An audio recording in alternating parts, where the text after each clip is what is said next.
Once upon a time, there was a sweet little girl who was loved by everyone who knew her. She was especially adored by her grandmother, who made her a beautiful red cloak. The little girl loved it so much that she wore it every day, and because of this, everyone began calling her Little Red Riding Hood. One day, Little Red Riding Hood's mother asked her to take a basket of food to her grandmother, who lived in a cottage deep in the woods. Her grandmother had been feeling ill, and her mother wanted to make sure she had something to eat. She warned Little Red Riding Hood to stay on the path and not to talk to strangers. Little Red Riding Hood promised to obey, kissed her mother goodbye, and set off on her journey. As she walked through the woods, she encountered a sly wolf who was hungry and cunning. The wolf greeted Little Red Riding Hood with a smile, but she was cautious, remembering her mother's advice. "Where are you going, little girl?" asked the wolf in a friendly voice. "I'm going to visit my grandmother and bring her some food," replied Little Red Riding Hood, still not realizing the danger she was in.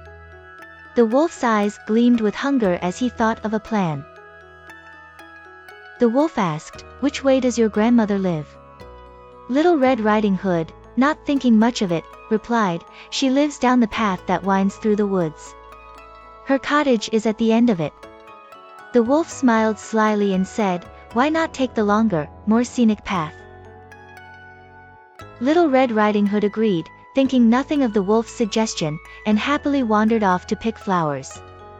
Meanwhile, the wolf took the quickest route to the grandmother's house, eager to carry out his plan. The wolf arrived at the grandmother's house and knocked on the door. "Who's there?" asked the grandmother, who was bedridden. "It's me, Little Red Riding Hood," said the wolf, trying to sound like the little girl. "I've brought you some food." The grandmother, still too weak to get out of bed, told the wolf to come in. As soon as the wolf entered, he pounced on her and locked her away in the closet, hiding her so that no one would know she was missing. Then, he dressed in her clothes, climbed into her bed, and pulled the covers up to his chin, waiting for Little Red Riding Hood.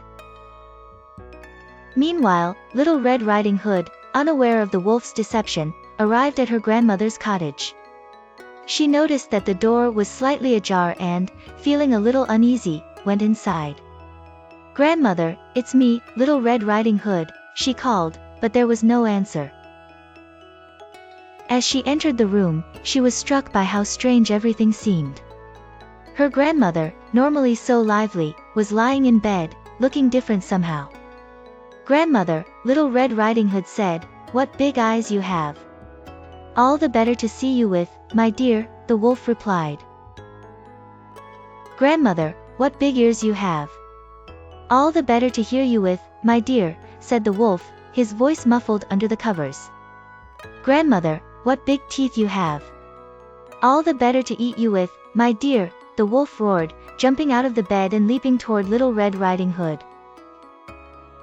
Just as the wolf was about to pounce, a brave huntsman, who was passing by the cottage, heard the commotion. He rushed inside and saw the wolf. Without hesitation, he drew his axe and attacked the wolf, saving Little Red Riding Hood and her grandmother.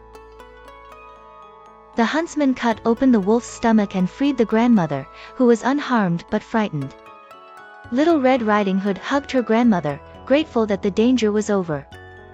They filled the wolf's belly with stones and sewed it back up, ensuring he could never harm anyone again.